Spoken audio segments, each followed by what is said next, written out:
जय श्री कृष्ण मित्रांनो. मित्रांनो, 23 ऑगस्ट 2025 ला आहे शनी अमावास्या.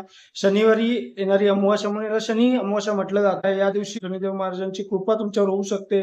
जर तुमच्या आयुष्यात काही अडथळे येत आहे, तुम्हाला पाहिजे त्या गोष्टी मिळत नाहीये, सक्सेसच्या मार्गामध्ये अडथळे येत आहेत, मग चॅलेंजेस फेस करतायत, या दिवशी तुम्ही श्री महाराजांचे आशीर्वाद घेण्यासाठी हे उपाय नक्कीच करायला पाहिजे. देव हे कर्माचे कारक म्हटले जातात. भगवान महादेवांनी शनिदेवांना हे विशेष अधिकार दिलेले आहेत. ते शनिदेव आपले कर्माचे मापदंड मोजतात. आपल्या चांगल्या कर्मानुसार आपले फळ आपल्याला आपले चांगले फळ देतात. आपल्या वाईट कर्मानुसार आपल्याला दंडित सुद्धा करतात. शनिदेव हे आपल्या चांगल्या वाईट सर्व कर्माचे हे कारक आहेत. तर त्यासाठी तुम्ही शनी अमावास्येला शनी महाराजांची कृपा बरसावी यासाठी नक्कीच तुम्ही हे उपाय करावेत.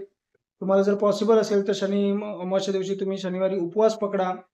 नॉर्मल एक वेळ खाऊन तुम्ही उपवास पकडू शकता. शनिदेव महाराजांचा मूळ मंत्र ओम शम शनिश्चराय नमो, त्यात 108 वेळा जप नक्की करावा. आपल्या चुकांबद्दल माफी मागावी. आपल्या चुका एक्सेप्ट कराव्या. शनी महाराजांच्या समोर जाऊन देव महाराजांना एक तिळाच्या तेलाचा दिवा नक्की दाखवावा. उडीद काळे तीळ आणि तेलाचे नक्कीच शनिदेव महाराजांना अर्पण करा.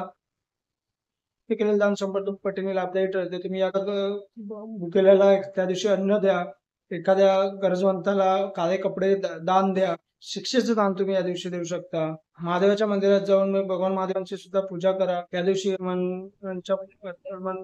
मंदिरात जाऊन संध्याकाळी हनुमान चालिसाचं पठण जरूर करावं. तुमच्या मार्गातील अडथळे नक्कीच दूर होतील. त्या पितरांसाठी सुद्धा या दिवशी दिवा लावायला विसरू नका. नारळाच्या झाडाखाली एक दिवा जरूर ठेवा या दिवशी. तसे दिवशी जर तुम्ही एक पिंपळ केला, एक पिंपळाचं झाड लावलात, तर ते 1000 पटीने तुम्हाला लाभ देऊन जातं. तर या दिवशी नक्की एक पिंपळाचं झाड लावा. नक्कीच तुम्हाला लाभ भेटेल.